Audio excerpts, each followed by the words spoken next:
Effective आणि efficient policing करता artificial इंटेलिजन्सचा उपयोग आपल्याला कसा करता येईल या संदर्भात गेले अनेक महिने एक प्रोजेक्ट आम्ही तयार करत होतो.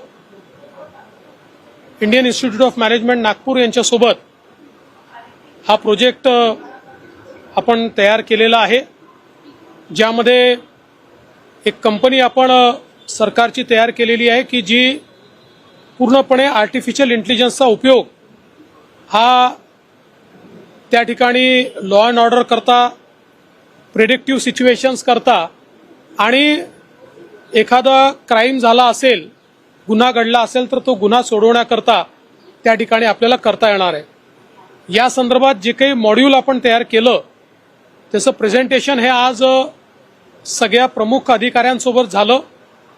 त्यांनी जे काही सजेशन्स दिले आहेत ते सजेशन्स इन्कॉर्पोरेट करून आपण लवकरच हा संपूर्ण जो काही प्रोजेक्ट आहे तो रोल आउट करणार आहोत आणि याच्यामुळे वेगवेगळ्या क्षेत्रांमध्ये म्हणजे कायदा आणि सुव्यवस्थेचं क्षेत्र असेल किंवा एखादा गुन्हा घडल्यानंतर गुन्हेगाराचं अॅनालिसिस असेल, आपल्या सीसीटीव्ही कॅमेऱ्यांचं अॅनालिसिस असेल, एखाद्या ठिकाणी नंबर प्लेट जी काही आहे ती नंबर प्लेट आयडेंटिफाय करणारा कॅमेरा नसला तरी देखील आर्टिफिशियल इंटेलिजन्सचा उपयोग करून आपण ते आयडेंटिफाय करू शकतो.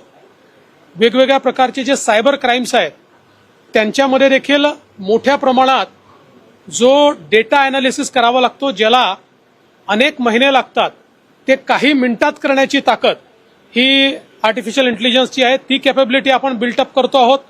यामुळे मोठ्या प्रमाणात क्राईम सॉल्व्हिंग करता आपल्याला त्याचा फायदा होणार आहे.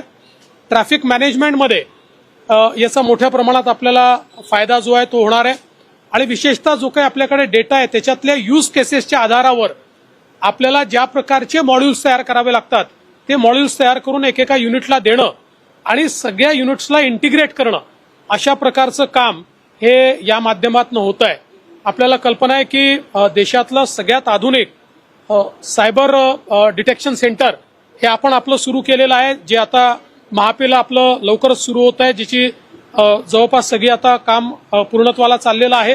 त्यामुळे या सगळ्या कॅपॅसिटीज तयार झाल्यानंतर मला असं वाटतं की देशामध्ये सर्वात आधुनिक अशा प्रकारचं पोलीस दल हे आपल्या महाराष्ट्राचं असेल आणि कायदा आणि सुव्यवस्था आणि त्यासोबत ट्रॅफिक मॅनेजमेंट आणि गुन्ह्याचं उकलीकरण या सगळ्या गोष्टींमध्ये एक मोठा फायदा याचा होणार आहे.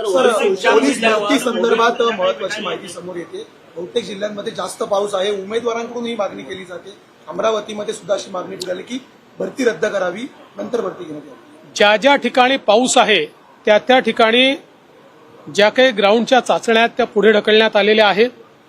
मुळातच यामध्ये हे करण्याचं कारण असं आहे की आपल्याला कल्पना आहे पुढे पाऊस वाढणार आहे, त्याच्यानंतर आचारसंहिता येणार आहे आणि त्यामुळे मग या चाचण्या जर खूप पुढे गेल्या तर त्याचा मुलांच्या भविष्यावर परिणाम होतो.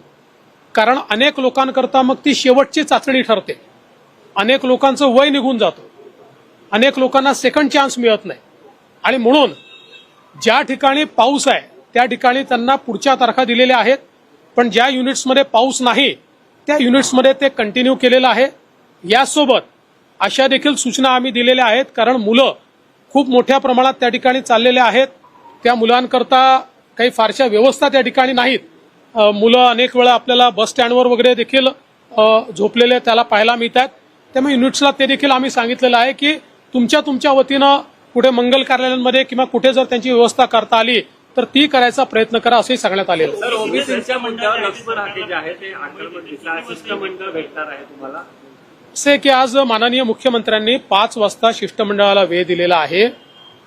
आमचा प्रयत्न एकच आहे की कुठेही 2 समाजांमध्ये तेढ निर्माण होऊ नये, 2 समाज एकमेकाच्या समोर उभे राहू नयेत आणि दोन्ही समाजाचं अहित होऊ नये. एखाद्या समाजाला असं वाटणं की आमचं अहित काहीतरी केलं जाणार आहे, सरकार असं करण्याची कुठली आमची मानसिकता नाही आहे.